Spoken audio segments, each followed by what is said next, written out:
দেশের চিত্রনায়ক সাকিব খান আবারও দেখালেন তার উদারতার মন। মাগুরার ছোট শিশুটি আসিয়ার করুণ পরিস্থিতি সবাইকে কাঁদিয়েছে। দরিদ্রর সাথে লড়াই করে এই শিশুটির স্বপ্ন কখনো পূরণ হয়নি, কিন্তু তার মৃত্যুর পর সেই স্বপ্ন পূরণ করলেন সাকিব খান।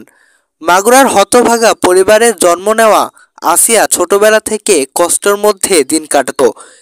একটি স্থায়ী পাওয়ার স্বপ্ন সবসময় দেখত, তবে দরিদ্রতার কারণে তার পরিবারের পক্ষ থেকে একটি ভালো ঘর নির্মাণ করা সম্ভব হয়নি।